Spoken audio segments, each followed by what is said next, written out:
Hi students, मैं आनंद sir और आप लोगों के बीच में हम लोग अल्टीमेट बैच के थ्रू द अल्फा क्लासेस की ओर से सबसे पहले ट्रिगोआ स्टार्ट करने वाले हम लोग मैथ का। तो चलिए हम लोग ट्रिगोआ स्टार्ट करते हैं। यहाँ से सबसे पहला हम लोग बात करेंगे त्रिकोणमिति का परिचय। त्रिकोणमिति की परिचय बात करनी है। ये बहुत इंपॉर्टेंट चैप्टर है क्लास 10th के लिए, जो बहुत स्कोरिंग भी होती है। बिहार बोर्ड के अलावा कई अन्य बोर्ड में भी इसका बहुत ज़्यादा इसका वेटेज है, इसका परसेंटेज बहुत ज़्यादा अच्छा रहता है इसका। तो चलिए हम लोग बात करते हैं यहाँ पर। सबसे पहले बात करेंगे कि त्रिकोणमिति है क्या, व्हाट इज द ट्रिगोनोमेट्रीज। तो कहेंगे हम लोग कि त्रिकोणमिति एक मैथ की शाखा है, ब्रांच है, जिसमें हम लोग त्रिभुज और त्रिभुजों के बहुभुजों का अध्ययन करते हैं। त्रिभुज और त्रिभुजों के बहुभुजों का अध्ययन करते हैं। और बात करते हैं हम लोग क्लास 10th में, तो क्लास 10th और 11th के कुछ स्टार्टिंग में हम लोग बात करते हैं तो समकोण त्रिभुज का होता है। जबकि जब त्रिभुज की परिचय की बात करते हैं तो उसमें हम लोग को अदर त्रिभुज का भी हम लोग निकालते हैं त्रिगो का उपयोग करके। चलिए तो हम लोग बात करेंगे कि त्रिकोणमिति शब्द की उत्पत्ति जो है वो ग्रीक भाषा से हुई है, जिसमें हम लोग को दो अलग अलग शब्दों में बांटा गया है। त्रिकोण मतलब कि 3 गो कोण वाला बात किया जाता है यहाँ से। और मेट्रॉन मीन्स होता है मेजरमेंट करने वाला, मापने वाला। तो त्रिकोणमिति का अर्थ क्या हुआ कि तीनों कोण के मापने वाला। जो हम लोग 3 कोण से संबंधित, 3 भुजाओं से संबंधित बात करेंगे हम लोग, वही हम लोग का होता है त्रिकोणमिति। चलिए आगे बढ़ते हैं हम लोग। सबसे पहले त्रिकोणमिति में हम लोग बात करेंगे त्रिभुज से लेकर के समकोण त्रिभुज से। समकोण त्रिभुज क्या होता है, इसका हम लोग ज्योमेट्री में भी हम लोग इसका थ्योरम प्रूफ करने वाले हैं। बट यहाँ पर हम लोग को बात करना है समकोण त्रिभुज में। एक हमने समकोण त्रिभुज ABC लिया। अभी हम लोग बात करें कि ये जो आपका एक 90 डिग्री का एंगल हो गया। समकोण त्रिभुज में 90 के सामने का जो भुजा होता है उसे हम लोग कर्ण कहते हैं, और त्रिभुज जिस पर रखी गई है उसको हम लोग आधार, और एक भुजा को हम लोग लंब कहते हैं, जो कि हम लोग पहले भी पढ़ के आ चुके हैं। इसके बारे में होता है क्या है, इसके समकोण त्रिभुज के भुजाओं के बीच जो संबंध होता है वो है कर्ण का वर्ग बराबर लंब का वर्ग प्लस आधार का वर्ग। ठीक है, कर्ण का वर्ग प्लस लंब बराबर लंब का वर्ग प्लस आधार का वर्ग। यह समकोण त्रिभुज के भुजाओं के बीच का संबंध होता है। ठीक है, अब देखिए यहां पर इसमें से कोई 2 भुजा का मान आपको दिया रहेगा, और एक भुजा का हम लोग का मान निकालना होता है, और उसके हिसाब से हम लोग फिर आगे चलते हैं।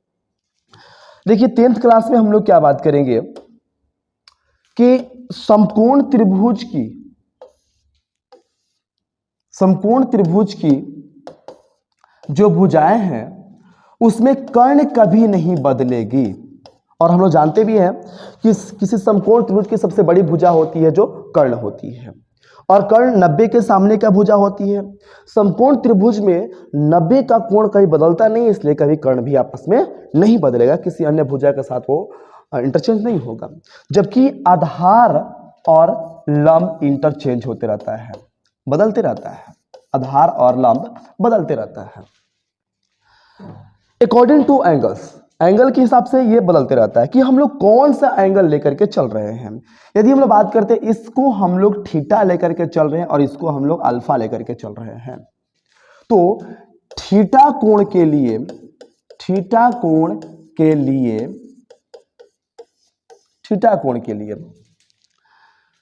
जिस कोण के लिए चल रहे हैं उस कोण के सामने का भुजा जो होता है वो होता है लंब। तो लंब बराबर क्या हो जाएगा यहां से AB, और 90 के सामने का भुजा क्या हो गया आपको कर्ण, तो कर्ण बन गया आपका AC। और जिस भुजा के साथ कर्ण कोण बनाता है, उस भुजा को हम लोग कहते हैं आधार। तो आधार हो गया आपका BC। ठीक है। जबकि अगर हम लोग बात करते हैं कोण अल्फा के लिए, अल्फा कोण के लिए,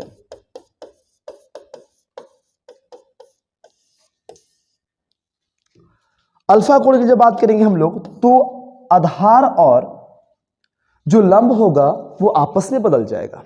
ठीक है, आधार और लंब आपस में बदल जाएगा। आधार और लंब जो होगा इंटरचेंज होगा, जबकि कर्ण नहीं बदलेगा। तो आपका लंब का काम कौन करेगा इसमें? भुजा के जो होगा कोण के सामने वाला भुजा। तो कोण कौन लिए हम लोग? अल्फा। अल्फा का सामने वाला भुजा जो है ये अब आपका लंब बन जाएगा। ये आपका लंब बन गया और ये आपका आधार हो गया। तो हो गया आपका लंब बराबर आ गया BC, आधार बराबर आपका आ गया AB, और कर्ण तो बाबू वही रह जाएगा AC। ये कभी बदलता नहीं है।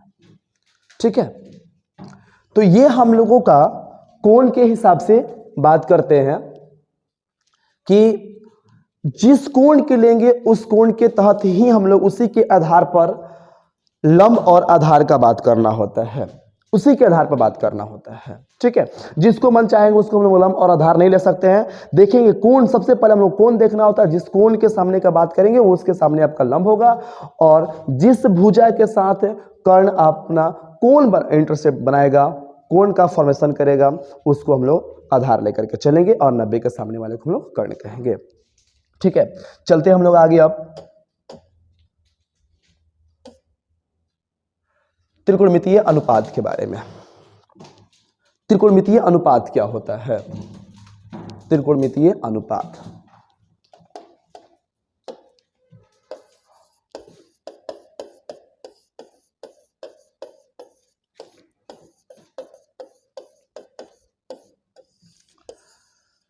त्रिकोणमितीय अनुपात के मतलब हम लोग समझते हैं कि किसी त्रिभुज के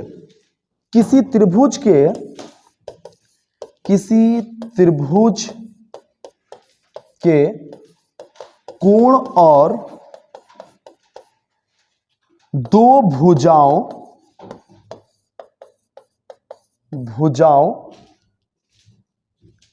के बीच संबंध है। ठीक है, यह आपको संबंध, किसी त्रिभुज के कोण और उसके संगत दो भुजाओं के जो संबंध होता है उसी को हम लोग त्रिकोणमितीय अनुपात कहते हैं। ठीक है, टोटल 6 त्रिकोणमितीय अनुपात है। साइन, जिसका पूरा नाम होता है SINE, साइन। दूसरा होता है cosine, COSINE, cosine. Tangent, secant, cotangent, cosecant. ये 6 त्रिकोणमितीय अनुपात होती है, जिसे हम लोग शॉर्ट में यूज करते हैं। साइन, कॉस, टेन, सेक, कॉट, कॉसेक। ठीक है, तो ये हम लोग को 6 त्रिकोणमितीय अनुपात हो गए, और उनके जो शॉर्ट फॉर्म हो गया, एब्रिविएशन फॉर्म हो गया, वो साइन, कॉस, टेन, सेक, कॉट और कॉसेक है। चलिए अभी हम लोग जानेंगे कि साइन बराबर ये समकोण त्रिभुज के साथ क्या संबंध रखता है। ये आपका एक समकोण त्रिभुज हो गया, जिसमें हम लोग इसको थीटा लेकर के चल रहे हैं, ABC। तो साइन बराबर आपको क्या हो गया? साइन बराबर होता है आपका लंब बटा में कर्ण। कॉस बराबर होता है आधार बटा में कर्ण। टैन बराबर होता है लंब बटा में आधार, कॉट बराबर होता है आधार बटा में लंब, सेक होता है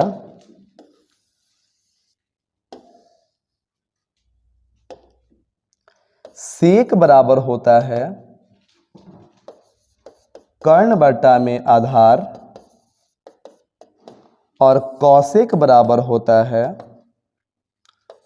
कर्ण बटा में लंब। यह हम लोगों का संबंध होता है। त्रिकोणमितीय अनुपात 6 है। त्रिभुज के में उसके कोण और भुजाओं का बीच उसका संबंध क्या होता है? साइन के लिए लंब बटा में कर्ण, कॉस के लिए आधार बटा में कर्ण, टैन के लिए लंब बटा में आधार, कॉट के लिए आधार बटा में लंब, सेक के लिए कर्ण बटा में आधार और कौशिक के लिए कर्ण बटा में लंब होता है। ठीक है, तो ये सभी त्रिकोणमितीय अनुपात को हम लोग को अच्छे से याद रखना होता है। ये अगर हम लोग को ट्रिगो में अच्छा स्कोर करना है तो इन सभी त्रिकोणमितीय अनुपात को हम लोग को अच्छे से याद रखना होगा। देखिए, इसे शॉर्ट में याद रखने के लिए हम लोग बहुत पुरानी तरीके से ट्रिक एक चलते आ रही है, लाल, जो हम लोग इसको इंग्लिश में यूज करेंगे, लाल बटा में कौका, जिसको हिंदी, इसको एल का मतलब आपका लंब हुआ, एल का मतलब लंब हुआ, ए का मतलब आधार हुआ और के का मतलब कर्ण हुआ। तो यहां से क्या बन गया? लंब बटा कर्ण साइन के लिए, यह बन गया आपको आधार बटा में कर्ण कॉट के लिए, सॉरी कॉस के लिए, और यह बन गया आपको लंब बटा में आधार टैन के लिए। और जब इसे हम लोग इसके रेसिप्रोकल कर देते हैं तो अगर बात करेंगे हम लोग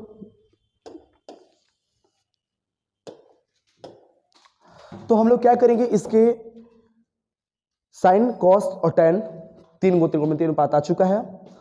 अदर तीन गो निकालने के लिए हम लोग कका को ऊपर और लाल को नीचे लिख देंगे। कका को ऊपर और लाल को नीचे कर देंगे। अब ये क्या हो गया? कर्ण बटा में लंब हो गया। तो कर्ण बटा में आपका लंब किसका हो गया? कौशिक के लिए हो गया।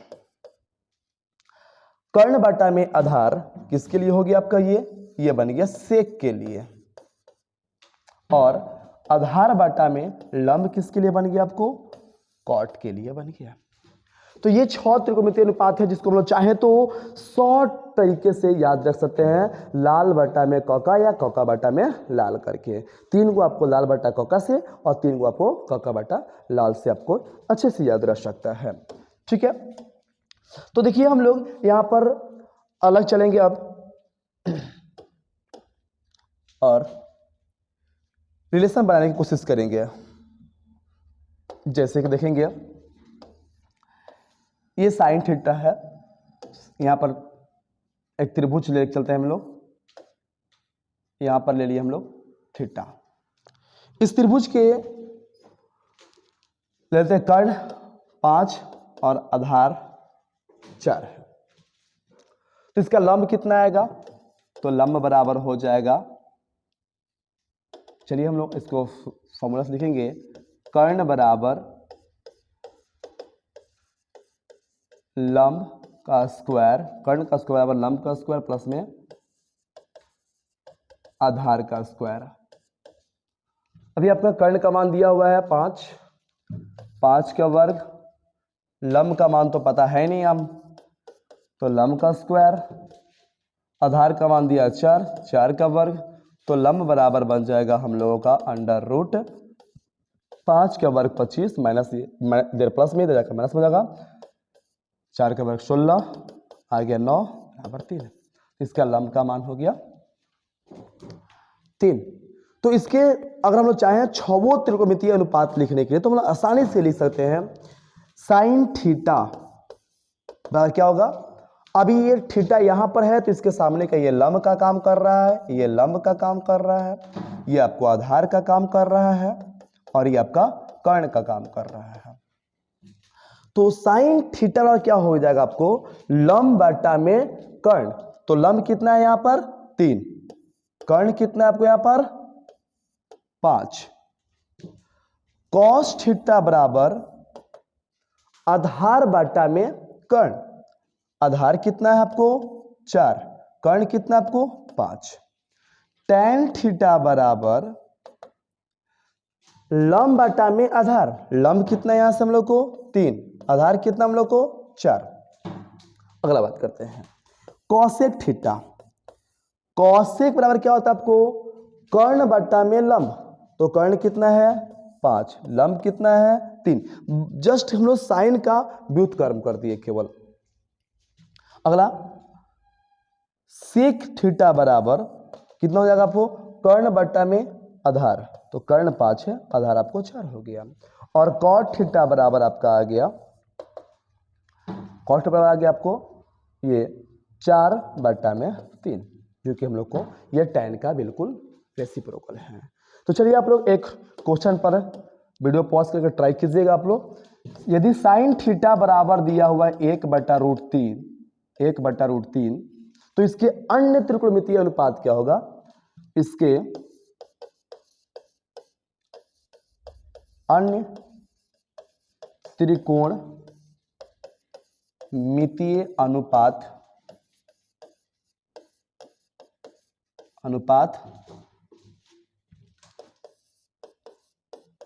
ज्ञात करें।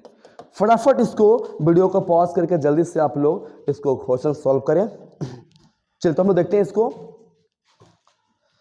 एक हम लोग इसके लिए क्या करेंगे, एक हम लोग सबसे पहले त्रिभुज का निर्माण कर लेंगे और इसको हम लोग बोल लेते हैं थीटा। ये त्रिभुज आपका हो गया PQR और इसको हम लोग बोल लिए थीटा।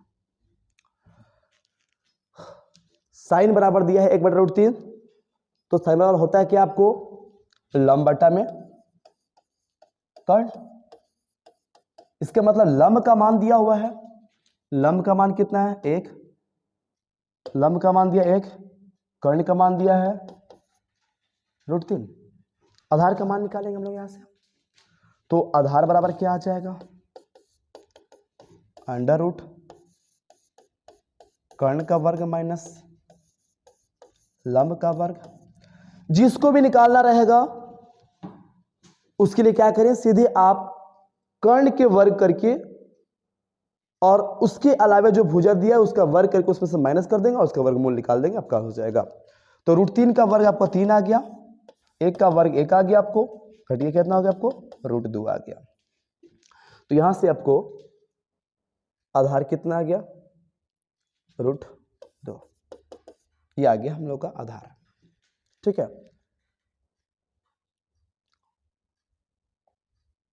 आधार आ गया √2। इसके अलावा हम लोग आधार लिख लेंगे √2। चलिए इसको मैं हटाता हूं।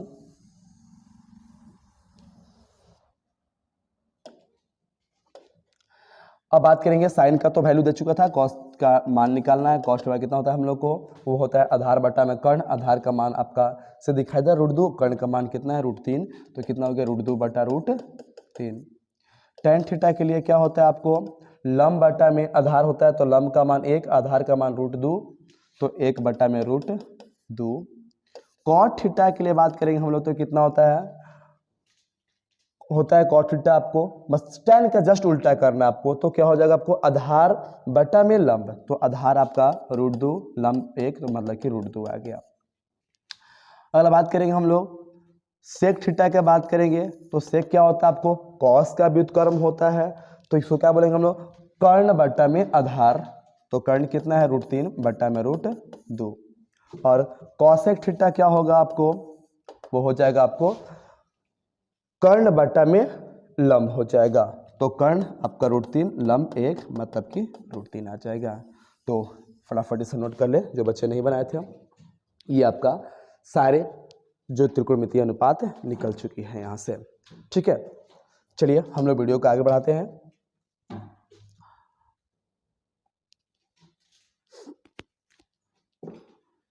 अन्य हम लोग त्रिकोणमितीय अनुपात के बीच में संबंध निकालने की कोशिश करेंगे, जैसे कि sine theta into cosec theta बराबर कितना होता है, इसका वैल्यू होगा आपको 1, क्योंकि साइन बराबर होता है आपका लंब बट्टा में कर्ण, लंब बट्टा में कर्ण, और कॉसेक क्या हो गया आपको, कॉसेक हो गया आपको कर्ण बट्टा में लंब। तो यदि हम लोग बात करें लंब से लंब काट दे, कर्ण से कर्ण काट दे, तो यहाँ पर कितना बच गया 1, इसीलिए कहता है कि sine theta into cosec theta equal to कितना होता है 1 हो जाता है। इसी प्रकार से अगर हम बात करेंगे, अगर साइन को इधर रखे कॉसेक को इधर डाल दे तो क्या हो जाएगा, sine theta equal to 1 upon cosec theta. ठीक है, चलिए कॉसेक इक्वल टू क्या हो जाएगा, कॉसेक थीटा इक्वल टू हो जाएगा 1 अपॉन साइन थीटा।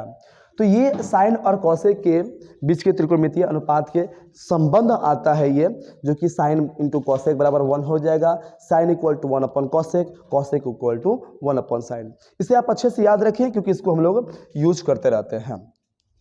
ठीक है, अगली बात करेंगे हम लोग इसी प्रकार से sec into cos into sec, cos into sec. तो कॉस कितना हो गया आपको, आधार बटा में, आधार बटा में कर्ण। देखो बाबू हम लोग आधार के लिए बी यूज कर लेंगे, कर्ण के लिए एच यूज कर लेंगे, लंब के लिए हम लोग पी यूज कर लेंगे।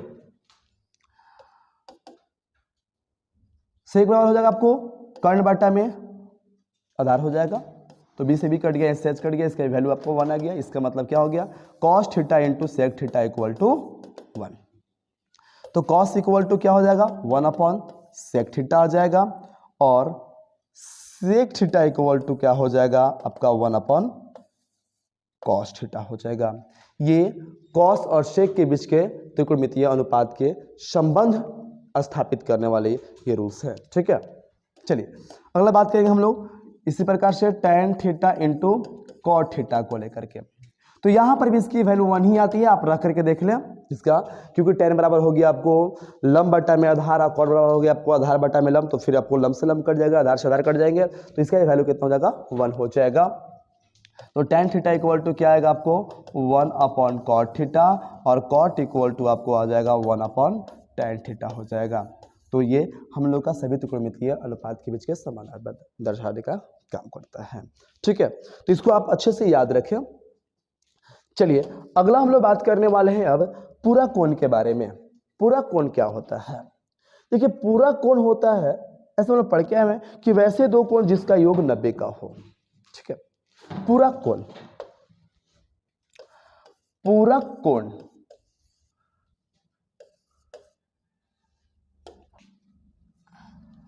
पूरक कोण, वैसे दो कोण जिनका योग 90 का हो उसे हम लोग पूरक कोण कहते हैं। वैसा दो कोण जिसका योग कितने का हो 90 का हो उसे हम लोग क्या कहेंगे पूरक कोण। जैसे मान लीजिए कि यदि a प्लस कोण b बराबर आपको 90 डिग्री है, तो कोण a कोण b का पूरक कोण है,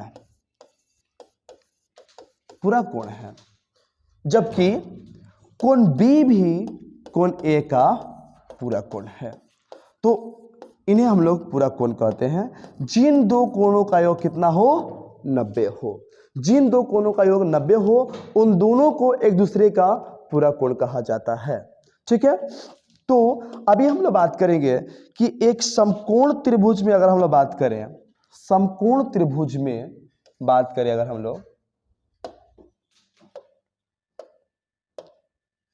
एक समकोण त्रिभुज में अगर हम लोग बात करें तो ए बी सी, इसमें एक कोण यह है जो 90 का हो गया और इस कोण को हम लोग थीटा कह के चल रहे हैं, इस कोण को हम लोग अल्फा कह के चल रहे हैं। तो हम लोग पढ़े कि त्रिभुज के तीनों कोणों का योग कितने का होता है 90 का होता है, 180 का होता है। त्रिभुज के तीनों कोणों का योग कितने का होता है आपको 180 का होता है। जैसे कि कोण A प्लस कोण B प्लस कोण C बराबर 180, और इसमें कोण B कितने का हो गया आपको, कोण A को हम लोग थीटा कह रहे हैं, कोण B को हम लोग 90 कह रहे हैं, कोण C को हम लोग अल्फा कह रहे हैं, कितना हो गया 180। इसको मतलब माइनस कर देंगे तो थीटा प्लस अल्फा क्या होगी आपको 90 आ जाएगा। इसका मतलब थीटा और अल्फा पूरक कोण है। कैसा कोण है? पूरक कोण। ठीक है बच्चों, थीटा और अल्फा कैसा कोण है आपको? ये पूरक कोण हो गया। थीटा और अल्फा पूरक कोण है। ठीक है, यदि हम लोग थीटा के लिए बात कर रहे हैं, किसके बात कर रहे हैं? थीटा के लिए। तो थीटा के लिए आपका ये काम कर रहा है, किस चीज का? लंब का काम कर रहा है। ये काम किस चीज का करेगा? ये तो कर्ण का काम करेगा। अब कर्ण का काम करेगा। तो देखिए थीटा के लिए अगर हम लोग बात कर रहे हैं तो साइन थीटा बराबर क्या हो जाएगा? लंब बटा कर्ण। तो लंब कितना है? ए बी है। ए बी कर्ण क्या है आपको? ए सी है। तो लंब बटा कर्ण। कॉस थीटा के लिए क्या हो जाएगा? आधार बटा कर्ण। आधार क्या है आपका? B C. कर्ण क्या है आपका? ए सी। तो कॉस क्या हो गया आपको? आधार बटा कर्ण। इसी प्रकार से हम बात करते हैं tan थीटा के लिए बात करते हैं तो क्या होता है? लंब बटा में आधार। तो आधार लंब कितना क्या है आपको? ए बी है। आधार क्या है आपको? बी सी है। इसी अगर बात करते हैं हम लोग कॉट थीटा को लेकर के तो कॉट क्या आपको हो जाएगा? बी सी बटा में ए बी हो जाएगा। सेक थीटा क्या हो जाएगा आपको? सेक हो जाएगा आपको ए सी बटा में बी सी हो जाएगा। और कॉसेक क्या हो जाएगा आपको? कॉसेक हो जाएगा आपको कॉसेक थीटा ए सी बटा में ए बी हो जाएगा। ए सी बटा में ए बी। ये किसके लिए? थीटा के लिए बात कर रहे हैं। अभी हमने देखा क्या? Theta equal to theta plus alpha equal to 90। तो हम लोग कह सकते हैं कि अल्फा इक्वल टू कितना होगा? 90 माइनस थीटा। बिल्कुल हम लोग कह सकते हैं इसको। अल्फा इक्वल टू क्या हो जाएगा? 90 माइनस अल्फा।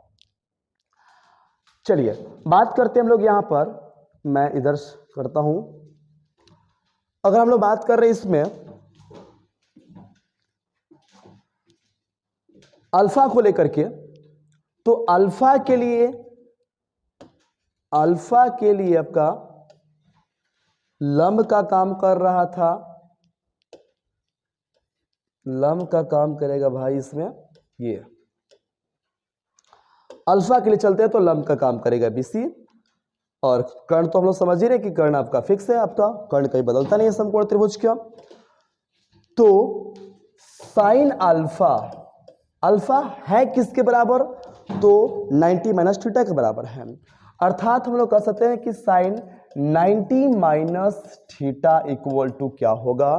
तो ये आपका लंब है और ये आपका आधार है। ये आपका आधार हो गया। तो साइन 90 माइनस थीटा बराबर क्या हो गया आपको? लंब बटा में कर्ण। लंब का काम कौन कर रहा है? बीसी। कर्ण का काम कौन कर रहा है? एसी।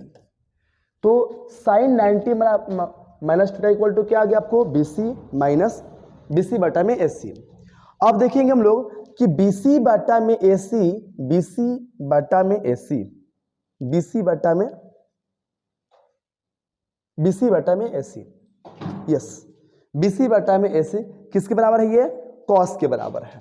तो क्या हो गया यहां से? ये साइन 90 माइनस थीटा और बीसी बटा एसी के बदले हम लोग यहां से यूज कर लिए कॉस थीटा। उसी प्रकार से अगर बात करते हैं कॉस 90 माइनस थीटा, तो कॉस 90 माइनस थीटा क्या हो जाएगा आपको? ए बी बटा में एसी हो जाएगा। ए बी बटा में एसी। और ए बी बटा एसी किसके बराबर है? साइन थीटा के बराबर है। तो हम लोग कह लेंगे cos 90 minus theta equal to आ गया आपको यहां से साइन थीटा। उसी प्रकार से बात करेंगे हम लोग tan 90 minus theta equal to क्या होगा? तो tan 90 minus theta equal to आ गया आपको बीसी बटा में ए बी, बीसी बटा में ए बी। और बीसी बटा ए बी किसके बराबर है? कॉट थीटा का बराबर। मतलब कि cot tan 90 minus theta equal to हो गया कॉट थीटा। अब हम लोग कह सकते हैं सिमिलरली इसी प्रकार से जब देखेंगे सब तो क्या बन जाएगा, cot theta equal cot 90 minus theta equal to आएगा tan theta, sec 90 minus theta equal to आ जाएगा cosec थीटा, और cosec 90 minus theta equal to हो जाएगा आपका sec थीटा। चलिए तो ये आप फटाफट अच्छे से इसको नोट कर लें और इसको अच्छे से याद रखा करें, ठीक है। Sine 90 minus theta equal to cos theta, cos 90 minus theta equal to sine theta, tan 90 minus theta equal to cot theta, cot 90 minus theta equal to tan theta, और sec 90 minus theta equal to cosec, cosec 90 minus theta equal to sec. ये हम लोगों का 6 त्रिकोणमितीय अनुपात का पूरा कोणों के साथ संबंध हो गया, इसके पूरा कोणों के साथ संबंध हो गया, ठीक है। चलिए तो इसको आप अच्छे से याद रखिए, ठीक है। ये हम लोग का पूरा कोण हो गया, यहां से आप देख सकते हैं, यहां से उसको सेट करके दे दिया गया है। चलिए अगला हम लोग बात करने वाले हैं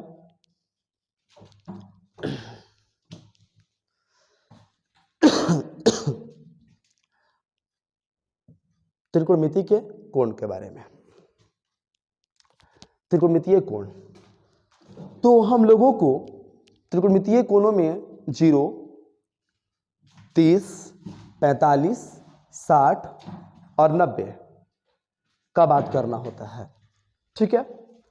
मतलब कि साइन 0 का मान क्या होगा, साइन 30 का मान क्या होगा, साइन 45 का मान कितना होगा, साइन 60 का मान कितना होगा, साइन 90 का मान कितना होगा, इन सभी के बारे में हम लोगों को यहाँ पर देखना है, ठीक है। तो इसकी मान निकालने के लिए हम लोग एक सारणी की तरह से निकालते हैं। यहाँ से सारणी की तरह हम लोग बना लेंगे और फटाक से इसका वैल्यू हम लोग याद रख सकते हैं। हम लिख लेंगे इसको हम लोग 0, 1, 2, 3, 4, 0, 1, 2, 3, 4। अब इसमें क्या करेंगे हम लोग, 4 से भाग देंगे, रूट लगा देंगे, 4 से भाग देंगे, रूट लगा देंगे, सभी को यही काम करेंगे, 4 से भाग देंगे, रूट लगा देंगे, 4 से भाग दे करके रूट लगा देंगे सभी का। तो हम लोग को एक वैल्यू निकल करके आएगी यहां से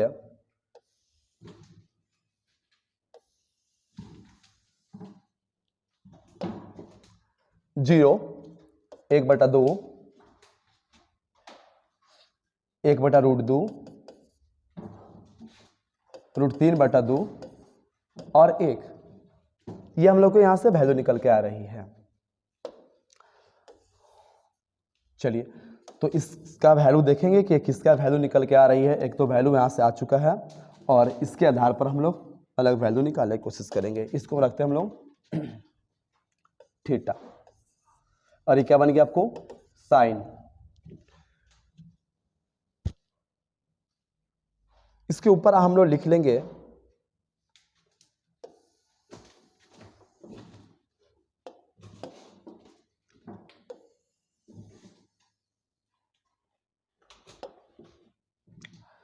जीरो डिग्री, 30, 45, 60 और 90। तो ये साइन थीटा का जो मान है, थीटा का मान जब हम लोग 0 लेंगे तो साइन 0 का मान कितना होगा, 0। थीटा का मान जब हम लोग 30 लेंगे तो साइन 30 का मान कितना होगा, 1/2। साइन 45 का मान 1/2। साइन आपको 60 का मान √3/2। साइन 90 का मान 1 आ गया। तो इस तरह से हम लोग 0 से लेकर के 90 तक का मान आराम से निकाल सकते हैं। और जस्ट इसका हम लोग क्या कर देंगे, रिवर्स कर देंगे। रिवर्स कर देंगे मतलब इसको पलट देंगे। जब पलट देंगे हम लोग तो ये क्या होगा, 1√3/2, 1/√2, 1/2 और ये हो गया 0। मतलब कि cos 0 का मान 1, cos 30 का मान √3/2, cos 45 का मान 1/2, cos 60 का मान 1/2 हो गया और cos 90 का मान 0 आ गया। अब देखिए बात करेंगे हम लोग tan थीटा को लेकर के। तो tan थीटा में क्या होगा, यहां से आपको तो tan थीटा में आएगी आपकी, बस साइन और कॉस को डिवाइड कर देंगे, साइन और कॉस को डिवाइड कर देंगे, tan की वैल्यू आ जाएगी यहां से हम लोग को। ठीक है, तो tan बराबर होता है क्या, साइन बटा में कॉस, साइन बटा में कॉस, मतलब कि 0 बटा में 1 कितना आ गया आपको 0। इन दोनों को डिवाइड करेंगे, 1 बटा 2 और √3 बटा 2, 2 से 2 कट गया आपको, आगे 1 बटा √3। यहां से हम लोग करेंगे, दोनों को डिवाइड कर देंगे, कट जाएगा 1, इनको करेंगे तो √3, और यहाँ पे क्या होगा 1/0, दिस इज इनफाइनाइट। ये हम लोग का tan थीटा का वैल्यू आ गया। tan 0 का मान 0, tan 30 का मान 1 बटा √3, tan 45 का मान 1, tan 60 का मान √3 और tan 90 का मान कितना हो गया, इनफाइनाइट। अगला हम बात करेंगे कॉट को लेकर के, जस्ट इसके रिवर्स करने वाले हैं, बस रिवर्स गियर लगाइए और आंसर दूसरा पाइए। ठीक है, तो कॉट थीटा, कॉट क्या हो जाएगा आपको, कॉट 90 का जो वैल्यू है वो आ जाएगा 0 के लिए, तो सॉरी tan 90 का वैल्यू कॉट 0 का वैल्यू हो जाएगा, तो इनफाइनाइट √3 1 बटा √3 और बन गया यहां पर 0। ठीक है, इसके अलावा हम लोग बात करने वाले हैं, अब 2 रह गया है, सेक और कॉसेक। सेक थीटा, सेक क्या होगा, जस्ट आप कॉस का रेसिप्रोकल करिए, व्युत्क्रम खींचिए, तो 1 बटा 1 हम लोग समझेंगे, इसके नीचे 1 समझेंगे। ठीक है, इसके 1 समझेंगे तो उलट देंगे हम लोग, तो कितना हो जाएगा हम लोग का, यहाँ से इसकी वैल्यू हो जाएगी 1, इसको उलट देंगे हम लोग तो 2 बटा √3, इसको पलटिए, इसको √2, इसको पलटिए 2, इसको पलटिए, बटा में इसका 1 हो सकता है, इसको पलटिएगा तो क्या हो जाएगा आपको, इनफाइनाइट, ये अपरिभाषित हो जाएगा। ठीक है, इसी प्रकार से हम लोग बात करने वाले हैं, अब इस प्रकार से बात करेंगे कॉसेक थीटा को। कॉसेक थीटा जो है वो क्या बन जाएगा आपको, ये साइन को व्युत्क्रम होता है, चाहे इसको या तो रिवर्स कर दीजिए या साइन को आप बस उलट दीजिए, तो क्या हो जाएगा आपको कॉसेक थीटा। कॉसेक थीटा की वैल्यू हम लोग क्या करेंगे, कॉसेक थीटा के वैल्यू हम लोग ला देंगे यहां से, बस या तो साइन का जस्ट हम लोग व्युत्क्रम कर देंगे या सेक थीटा के मान को हम लोग पलट देंगे, तो क्या हो गया इनफाइनाइट 2 √2 हो गया, 2 बटा √3 और 1 आ गया। तो इस तरह से हम लोग सभी हम लोग 6 त्रिकोणमितीय अनुपात के लिए 0 से लेकर के 90 तक के कोणों का मान हम लोग याद रख सकते हैं, निकाल सकते हैं। आप इस टेबल को अच्छे से माइंड पर रखेंगे तो आप आराम से निकाल सकते हैं। ठीक है, इसमें कोई दिक्कत नहीं है, आप अच्छा से अच्छा इसको कर सकते हो। हाँ चलिए देखिए, एक चीज हम लोग और देखेंगे, जो साइन थीटा है, आप देख रहे हैं साइन का मान 0 से बढ़ते बढ़ते कहां तक जा रहा है, 1 तक बढ़ते जा रहा है। इसका मतलब साइन जो है आपको वो बढ़ते क्रम में होता है। कैसा होता है आपको, बढ़ते क्रम में होता है, बढ़ते क्रम में होता है। ठीक है, साइन क्या होता है आपको, बढ़ते क्रम में, इसका वैल्यू 0 से बढ़कर के 1 तक जा रही है। अगर उसी में हम लोग बात करते हैं, कॉस को बात कर रहे हैं, तो कॉस का वैल्यू क्या हो रही है आपको, 1 से घट के 0 तक जा रहा है, अर्थात आपका कॉस क्या हो जाएगा, घटते क्रम में हो जाता है। ठीक है, घटते क्रम में, घटते क्रम में होता है। tan तो हमेशा बढ़ते क्रम में, इसका 0 से वैल्यू बढ़ के इनफाइनाइट हो जा रही है इसकी वैल्यू, इसका मतलब ये भी आपका बढ़ते क्रम में होता है। यह हो जाएगा आपको बढ़ते क्रम में होगा। tan का क्या होगा, बढ़ते क्रम में। जस्ट tan के उल्टा आपका cot क्या हो जाएगा, घटते क्रम में हो जाएगा, क्योंकि cot का मान इनफाइनाइट से घट करके 0 आ जा रहा है, तो ये घटते क्रम में होता है, घटते क्रम में होता है। अगर बात करते हैं हम लोग सेक का बात कर रहे हैं, तो सेक आपको क्या होगी, आपको यहाँ से सेक बढ़ते क्रम में हो जाएगा, बढ़ते क्रम में हो जाएगा, बढ़ते क्रम में होगा, क्योंकि इसकी वैल्यू 1 से बढ़ के इनफाइनाइट जा रही है। और कॉसेक क्या हो जाएगा आपको, घटते क्रम में होगा, क्योंकि इसकी वैल्यू इनफाइनाइट से घट करके 1 तक चली आ रही है। तो इस तरह से हम लोग कह सकते हैं, क्योंकि कभी कभी ऑब्जेक्टिव में ये भी पूछ देता है कि साइन जो है वो बढ़ते क्रम में आता है कि घटते क्रम में होता है, कॉस किस में आता है, टैन किस में आता है, कॉट क्या होता है, कॉसेक क्या होता है, सेक क्या होता है। तो आप अच्छे से इसको याद रख सकते हो कि साइन जो है वो बढ़ते क्रम में होता है हमेशा, कॉस जो है वो घटते क्रम में होता है, टैन बढ़ते क्रम में, कॉट आपका आया घटते क्रम में, सेक बढ़ते क्रम में और कॉसेक घटते क्रम में आया। ठीक है बच्चों, तो हम लोग यहाँ तक सारी वैल्यू आराम से निकाल सकते हैं। ठीक है, हो गया। ठीक है बच्चों, तो इतना तक हम लोग करते हैं। अब नेक्स्ट वीडियो में हम लोग जो नेक्स्ट पार्ट इसका लेकर के आएंगे उसमें थोड़ा सा कुछ थ्योरी बच गया है जो कि हम लोग पढ़ेंगे। इसमें सर्वसंख्या के बारे में पढ़ेंगे और उसके बाद मैं सारा चैप्टर का क्वेश्चन एक एक क्वेश्चन मैं करा कर दूंगा आपको। तो आप बेफिक्र रहें पर मेहनत करते रहें और हमारे चैनल के साथ अल्फा के साथ आप जुड़े रहें। ठीक है, थैंक्स।